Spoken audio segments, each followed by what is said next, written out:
Ladies and gentlemen, good evening and welcome back to our YouTube channel once again.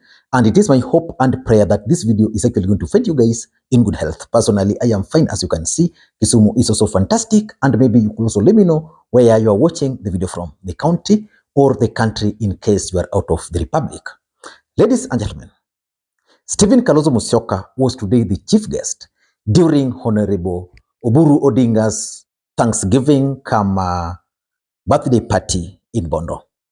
And yesterday in one of my videos, I explained that Stephen Kalonzo Musyoka was going to be endorsed by the Odinga family as their preferred presidential candidate. And indeed, today, if you paid very close attention to Raila Odinga, he kind of endorsed Uhuru Odinga. So in this video, I want to try and explain to you guys why that move by Raila Odinga to endorse Stephen Kalonzo Musyoka is actually giving Kenya Kwanza sleepless nights. Listening to very briefly to Raila Odinga introducing Stephen Kalonzo Musyoka to the residents of Nyanza, and tell me if that's not an endorsement. Sasa hapa niko na ndugu yangu Raila, rafiki yetu. Yeye ndio Uhuru amealika yeye siku ya leo kama mgeni maalum. Huyu jamaa tumetembea naye pamoja. Tulikuwa naye pamoja kutoka wakati ile ya KANU. Alikuwa KANU huko. Tukaenda naye, tukaunda chama pamoja na yeye. Inaitwa LDP. Tukaingia pamoja kwa NAK. Tukaenda naye pamoja kwa ODM. Tumesimama naye pamoja. Mara mbili tumesimama naye pamoja. Tumepigana na tujashindwa. Kila mara kwa mara tumekuwa tunanyang'anywa tu. Yeye amesimama na mizizi kidete. Hata mara hii ya mwisho hakuchaguliwa kama mgombea mwenza na yangu, lakini alibaki na sisi. Alibaki na sisi. Jamaa ana moyo. Jamaa ana ukakamavu. Jamaa ni mtu ambaye unaweza kumwamini. Yeye ni mtu mwaminifu. Yeye tena ni mtu Mkristo. Yeye ni mtu ana tabia ya ungwana. Ana upendo. Ana upendo kabisa.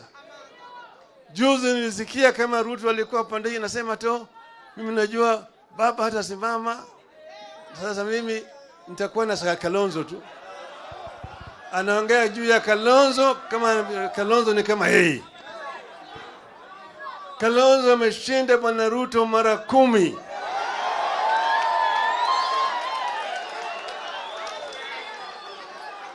Yeye ni mtu mwaminifu. Yeye ni mtu mwaminifu. Anataka kudagawanya sisi. Baba na Kalonzo, sijui baba hatasimama, sijui nani hatasimama. Miongoni wetu hapa mtu atasimama. Sawa sawa? Yeye anafikiri yeye ni mwerevu zaidi. Tutamwonyesha ati yeye hajui. Sawa sawa? Sisi tutasimama kidete na ndugu Kalonzo Musyoka. Yeye ni mtu mwaminifu. Tumeelewana vizuri? Tumeelewana vizuri? Yeye ndiye alialikwa na Dr. Buru kama mgeni maalum ya hafla ya leo. Sasa mimi nataka nimuite yeye akuje hapa asalimu nyinyi. Dr. Stephen Kalonzo Musyoka.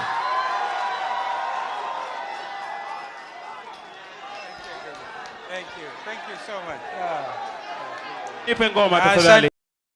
Ladies and gentlemen, I'm actually in Nairobi. I just arrived a few hours ago, and I've been received so well by my host. And tomorrow I have a bit of engagement, and I'll get a bit of time to interact with some of you guys.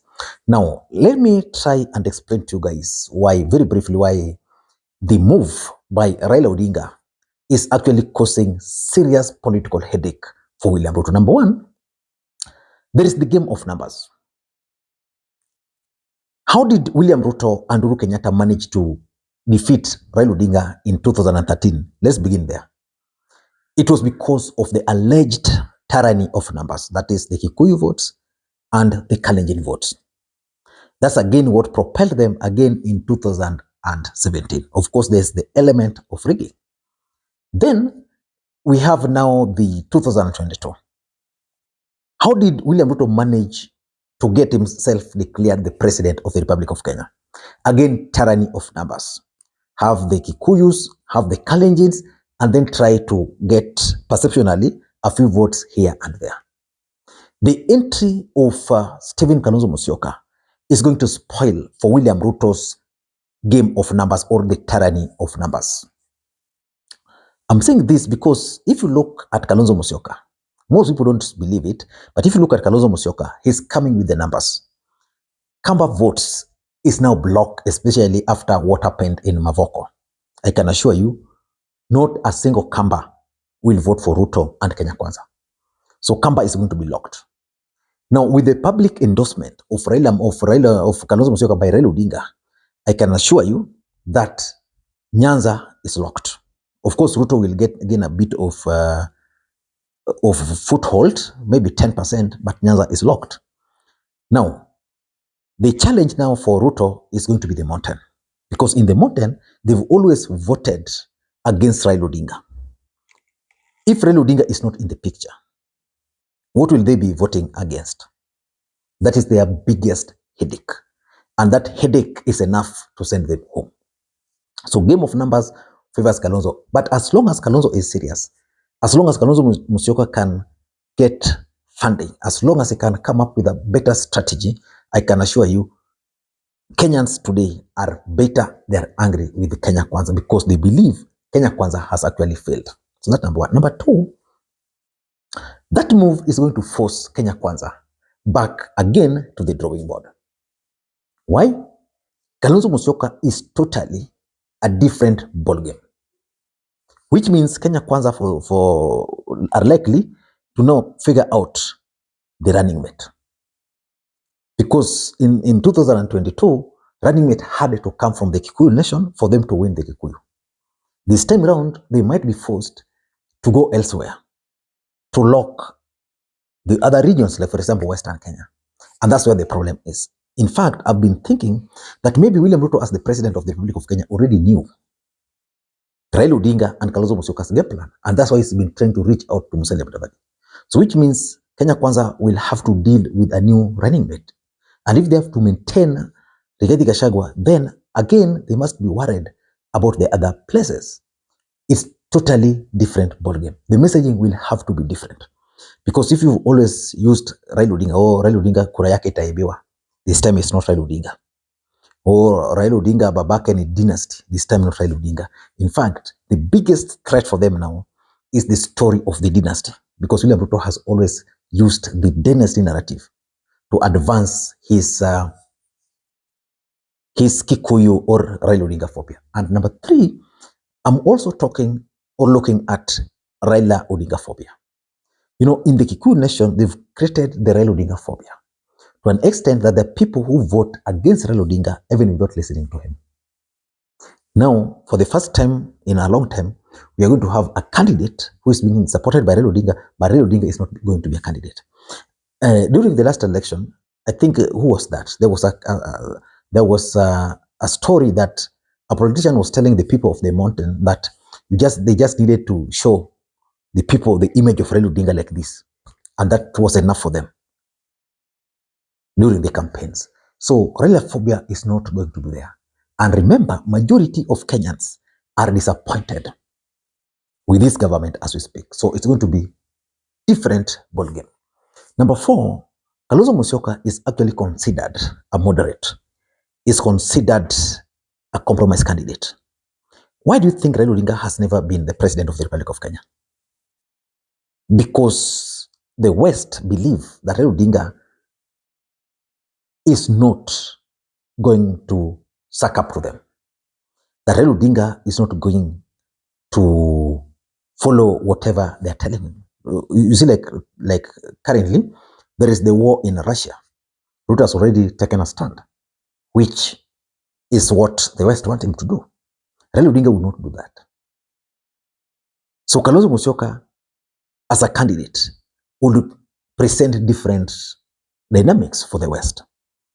I don't think the West would not be comfortable with Kalonzo Musyoka as the president.